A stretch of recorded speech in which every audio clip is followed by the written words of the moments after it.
Bhavnagar local crime બ્રાન્ચે એક મોટું operation સફળતાપૂર્વક પૂર્ણ કર્યું છે। છેતરપિંડીના કુખ્યાત આરોપી, જેને મિસ્ટર નટવરલાલ તરીકે ઓળખવામાં આવે છે, તેને વડોદરા શહેરમાંથી ઝડપી લેવામાં આવ્યો છે। ભાવનગરના વેળાવદર ભાલ પોલીસ સ્ટેશનમાં છેતરપિંડીનો ગુનો નોંધાયા બાદ આરોપી રામકિશન રામબાબુ શર્મા નાસ્તો ફરતો હતો। બાતમી મળતા જ એલસીબીની ટીમ વડોદરા શહેરના હરણી વિસ્તારમાં પહોંચી હતી।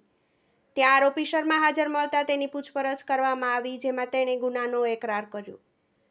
પોલીસ સૂત્રો મુજબ આ આરોપી પર ભાવનગર સિવાય રાજસ્થાન, કચ્છ, ગાંધીધામ, અંજાર અને કર્ણાટકના દાવણગેરે જિલ્લામાં પણ છેતરપિંડીના 5 જેટલા ગુના નોંધાયેલા છે।